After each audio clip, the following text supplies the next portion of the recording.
Assalamualaikum warahmatullahi wabarakatuh. Baiklah, pada pertemuan ketiga ini kita akan membahas materi POSET, Partially Ordered Set atau himpunan terurut parsial. Nah, sebelum kita memahami materi POSET, kita ulang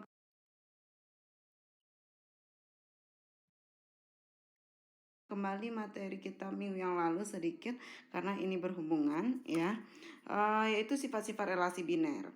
Nah, yang pertama yaitu sifat refleksif. Jika relasi R pada himpunan A disebut refleksif ya jika A, A elemen dari relasi R untuk setiap A elemen A. Jika terdapat elemen dari A yang bukan merupakan elemen dari relasi R, artinya dia tidak bersifat refleksif. Nah, contoh, misalkan A yaitu beranggotakan 1, 2, 3, 4 dan relasi R di bawah ini didefinisikan pada himpunan A. Relasi R yaitu beranggotakan 1,1, 1,3, 2,1, 2,2, 3,3, 4,2, 4,3, dan 4,4. Ini bersifat refleksif karena terdapat elemen relasi yang berbentuk A, yaitu 1,1, 2,2, 3,3, dan 4,4. Nah, untuk B, relasi R beranggotakan 1,1, 2,2, 2,3, 4,2, 4,3, 4,4. Ini tidak bersifat refleksif karena terdapat 3,3 yang bukan elemen dari R. Sedangkan dia tadi kan setiap anggota A. Setiap anggota A yang merupakan elemen dari R, ya, merupakan pasangan terurut dari relasi R. Nah, artinya harus ada 1,1, 2,2, 3,3, 4,4. Sedangkan di sini ada berarti 3,3 yang bukan elemen dari R. Nah,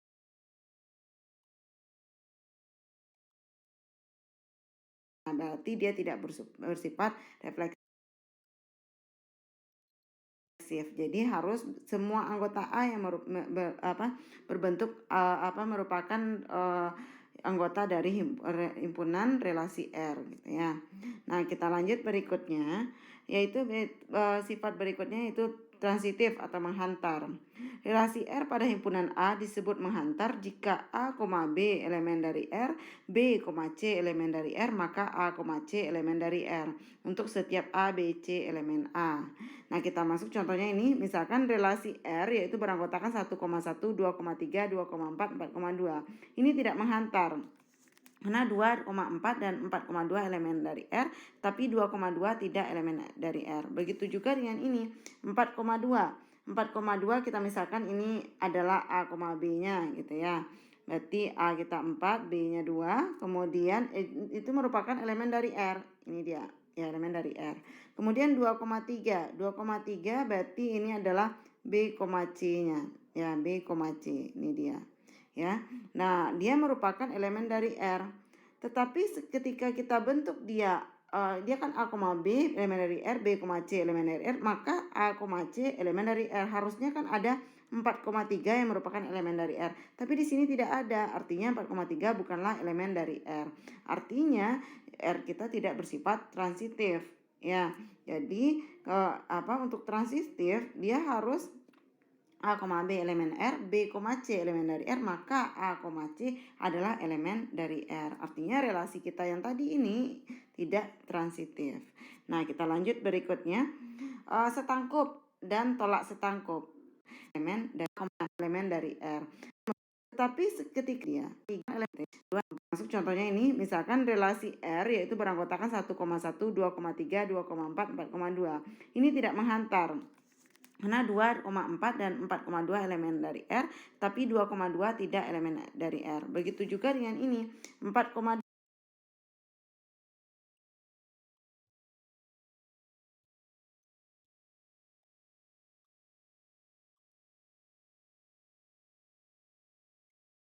4,2 kita misalkan ini adalah A, B-nya gitu ya. Berarti A kita 4, B-nya 2, kemudian itu merupakan elemen dari R. Ini dia, ya, elemen dari R. Kemudian 2,3. 2,3 berarti ini adalah B, C-nya. Ya, B, C, ini dia. Ya. Nah, dia merupakan elemen dari R. Tetapi ketika kita bentuk dia dia kan A, B elemen dari R, B, C elemen dari R, maka A, C elemen dari R. Harusnya kan ada 4,3 yang merupakan elemen dari R. Tapi di sini tidak ada, artinya 4,3 bukanlah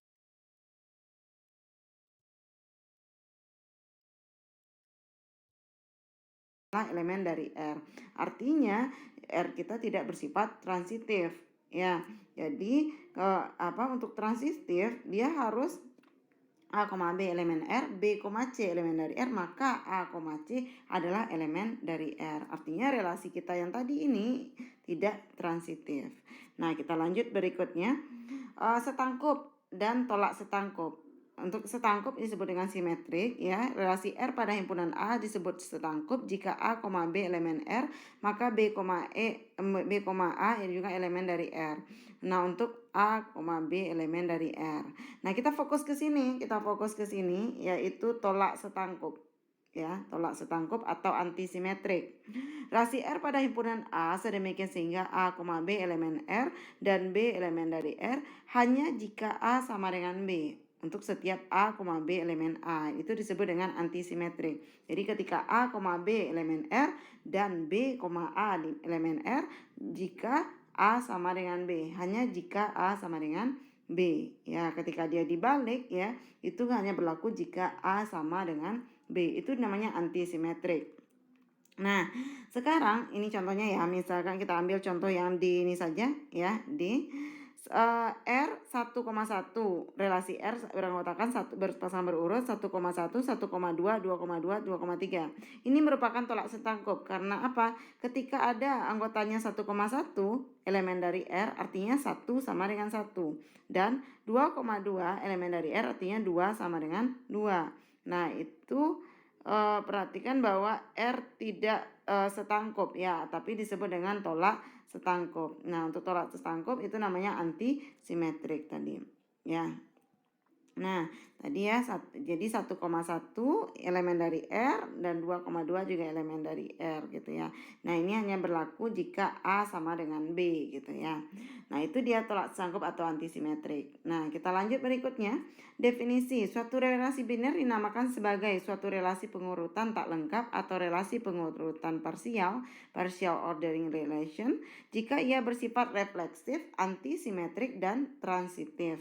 Nah, dia harus berlaku ketiga-tiganya ini jika dia dikatakan dengan relasi pengurutan parsial, ya, yaitu refleksif, antisimetrik, dan transitif. Nah, kita lihat ilustrasinya. Misalkan A sebuah himpunan bilangan bulat positif dan R sebuah relasi biner. Pada A sedemikian rupa ada dalam R jika A membagi habis B. A membagi habis B. Nah, kita fokusnya sekarang A membagi habis B. Nah, karena jika A membagi B habis B, berarti B tidak membagi habis A, kecuali berlaku A sama dengan B. Kalau misalnya A sama dengan B, maka A membagi habis B dan B membagi habis A, ya. Nah, baru dia bersifat antisimetrik. Nah, artinya bilangnya harus sama, kan gitu ya. 5 membagi habis 5, berarti 5 juga membagi habis 5, dan itu merupakan elemen dari R. Nah, artinya R adalah sebuah relasi antisimetrik atau tolak setangkup, ya. Nah, kemudian karena setiap bilangan bulat membagi habis dirinya sendiri, itu dia tadi ya, kan tadi 5 habis membagi 5, artinya setiap bilangan bulat membagi habis dirinya sendiri, merupakan sifat refleksif juga, ya, yaitu dia bisa membagi habis dirinya sendiri. Karena jika A membagi habis B dan B membagi habis C, maka A membagi habis C. R adalah sebuah relasi transitif, ya, atau menghantar. Dengan demikian, ya, R adalah sebuah relasi pengurutan parsial karena berlaku di sini yaitu sifat refleksif, antisimetrik, dan transitif. Nah, jadi yang tadi itu ya harus saudara pahami kembali ya, apa yang refleksif tadi berlaku A, elemen dari R, ya, dimana untuk setiap A elemen A. Kemudian antisimetrik jika A elemen antisimetrik tadi ya, jika terdapat ini ya, A, B elemen R dan B elemen A, B, A elemen dari R. Nah, hanya jika A sama dengan B. Kemudian lagi bersifat transitif ya, jika A, B elemen R dan B, C elemen R, maka A, C elemen dari R. Itu kita harus pahami. Nah, kita lanjut. Himpunan A bersama-sama dengan suatu relasi pengurutan parsial R pada A dinamakan himpunan terurut parsial atau partially ordered set, atau disingkat sebagai poset, dilambangkan dengan A, R. Ya. Nah, ini R-nya relasinya, tergantung keadaan relasi yang kita pakai. Nah, relasi pengurutan parsial R pada himpunan A kita akan sering menggunakan simbol kurang sama atau lebih sama untuk R relasinya. Nah, kita lihat contohnya ya. Himpunan Z positif adalah himpunan bilangan bulat positif relasi kurang sama ya. Adalah sebuah partial order pada Z positif. Bila A, B ada di dalam R jika A kurang sama dari B. Nah, kita lihat ya. Tadi harus bersifat refleksif ya. Gimana caranya? Karena setiap bilangan bulat itu akan sama dengan dirinya sendiri ya. Berarti itu bersifat refleksif. Karena A kurang sama B dan B kurang sama A kecuali jika A sama dengan B, itu bersifat antisimetrik. Jika A kurang sama dari B dan B kurang sama dari C, maka A kurang sama dari C. Ini bersifat transitif atau menghantar. Nah, kita lanjut berikutnya, ada diagram poset atau diagram Hasse namanya. Nah, representasi grafik suatu relasi pengurutan parsial yang semua tanda panahnya mengarah ke atas juga disebut dengan diagram Hasse ya, bagi relasi tersebut. Jadi, diagram untuk poset ini disebut dengan diagram Hasse. Nah, kita lihat ini ya. Himpunan A yaitu 1 2 3 4 6, 8, 12, 18, 24. Anggap pengurutan parsial dari pembagian pada himpunan A jika A dan B elemen A lebih sama dari B ya. Jika dan hanya jika A habis dibagi B. A habis dibagi B, artinya A-nya lebih besar ya. Jadi A habis dibagi B, yaitu A lebih besar atau sama dengan B. Nah, bagaimana diagram posetnya jika A lebih sama? Nah, kita harus pahami dulu A habis dibagi B. Misalkan habis dibagi, misalkan 5 dibagi 1. Berapa hasilnya? 5. Artinya 5 habis dibagi 1. Misalnya 4 dibagi 2 itu sama dengan 2 hasilnya. Hasilnya 2. Ya, artinya kan dia tidak bersisa. Nah, maka 4 habis dibagi 2. Nah, kecuali seperti ini, 5 dibagi 2. Itu jawabannya 2, sisanya 1. Ya, artinya dia bersisa dan artinya 5 tidak habis dibagi 2. Nah, artinya yang habis dibagi dia mendapatkan hasil bilangan bulat gitu ya. Nah, kita lihat ya. Jadi A 1 2 3 4 6 8 12 18 24 ya. Nah, kita punya ini ya. Kita lihat. Berarti kita lihat di sini 24 ya. 24 itu habis dibagi 18? Tidak ya. Berarti kita 18 kita taruh di sini dulu ya. Kemudian 24 habis dibagi 12? Benar, dapatnya 2 ya. 24 apakah habis dibagi 8? Benar ya. Nah, kita urut berikutnya ke bawah lagi ya. Atau kita lihat dulu sebentar. Mohon maaf ya. Berarti 24 kita ke ataskan sedikit ya. Kita ke ataskan karena takutnya ke bawah nanti enggak sampai. Nah, ini 24 enggak habis dibagi 18. Berarti 18 kita taruh di sebelahnya aja. 24 habis dibagi 12 ya. Dibagi 12. Benar, yaitu 2 jawabannya ya. 2. Ya. 24 habis dibagi 8. Berarti itu dapatnya 3 ya. Berarti 8 di sini. Nah, kemudian 18 kita lihat di 18 lagi. 18 apakah habis dibagi 12? Nggak bisa ya. 18 habis dibagi 8 juga tidak bisa, jauh dia ke sana. 18 dibagi 6. Ya, 18 bisa dibagi 6 ya, habis dibagi 6. Nah, kemudian 12 juga habis dibagi 6. Berarti kita bisa taruh ke sana ya. Kemudian lagi apa tadi ya, 18 habis dibagi 9. Mohon maaf, 9-nya lupa tadi ya. Dia harusnya ada angka 9 di sini. Ada 9, satu lagi anggotanya ya. Ya, berarti habis dibagi 9 ya. Kemudian lagi 12 habis dibagi 4 ya, benar, bagi 4 ya. 8 juga habis dibagi 4 ya.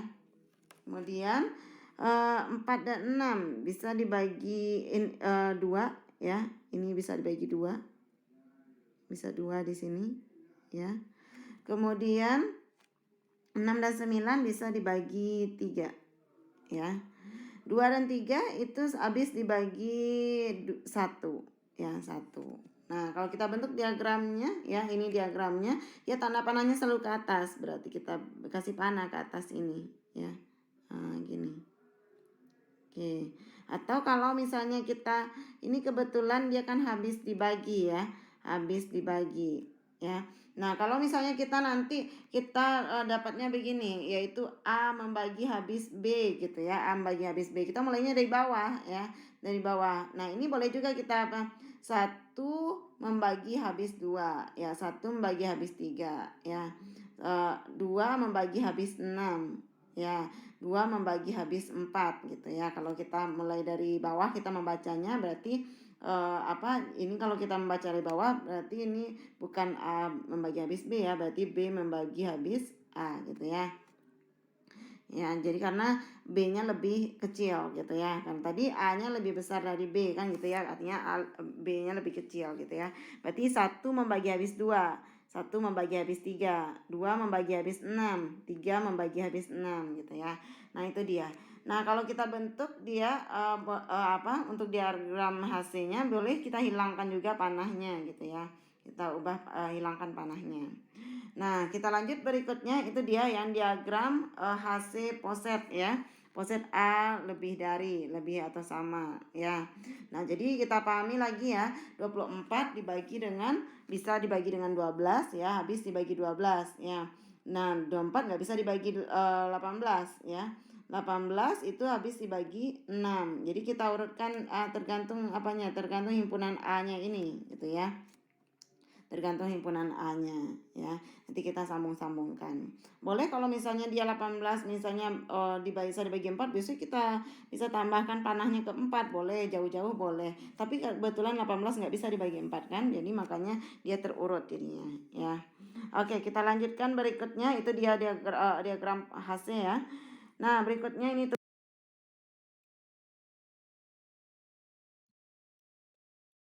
tugas, silakan bentuk diagram HC-nya.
ya. Nah, jadinya ya. Oke, kita lanjutkan berikutnya, itu dia diagram HC ya. Nah, berikutnya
ini tugas, silakan bentuk diagram HC-nya ya.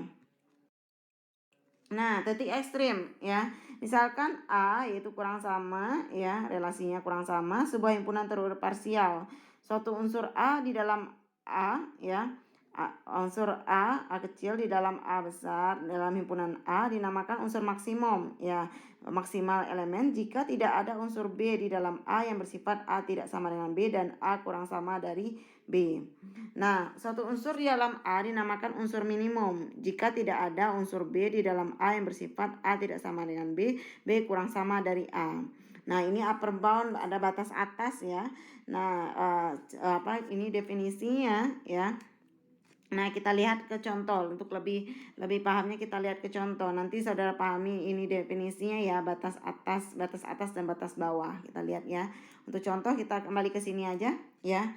Misalnya batas atas dari, kita ambil batas atas dari 4 dan 6. Misalnya 4 dan 6 ya. Apa saja batas atas dari 4 dan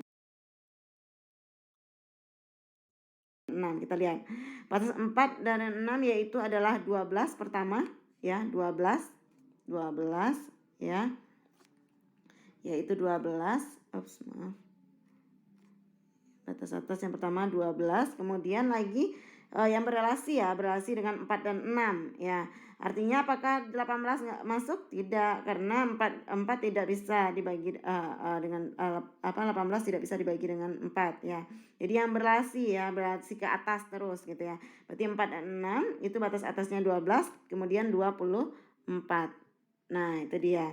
Yang berelasi terus ke atas gitu ya. Nah, lanjut berikutnya yaitu batas atas terkecil. Batas atas terkecil mana dia yang terkecil, yaitu 12 ya. Nah, jadi batas atas terkecil adalah 12. Selanjutnya kita tentukan ya, yaitu batas bawah lagi. Ya, batas bawah. Mohon maaf. Mana gambarnya tadi? Batas bawah ya. Nah, batas bawah, untuk batas bawah itu batas bawah misalnya kita butuhnya batas bawah dari 8 dan 12 misalnya. 8 dan 12. Nah, mana dia batas bawah dari 8 dan 12? Kita lihat batas bawah dari 8 dan 12 yang terhubung dengan 8 dan 12 itu adalah 4 ya. 4. Kemudian apa lagi? 2. Kemudian 1. Jadi yang terhubung dengan 8 dan 12 itu adalah 4, 2, dan 1 ya. Nah, kalau batas bawah terbesar ya, itu adalah yang terbesar mana? Yaitu 4. Itu dia. Nah, itu dia untuk batas atas dan batas bawah ya. Nah, jadi untuk ini saudara pahami lagi definisinya di sini ya nanti ya. Tapi itulah kalau dicontoh. Kalau misalnya Ibu sebutkan saja definisi nanti saudara tidak paham ya. Tapi definisi ini apa gunanya? Supaya kita lebih memahami jika untuk contoh-contoh lainnya gitu ya. Nah, jadi untuk contohnya seperti itu. Nah, ini ada tugas, silahkan dikerjakan. Nanti akan Ibu beri.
berikan link untuk tugasnya. Assalamualaikum warahmatullahi wabarakatuh.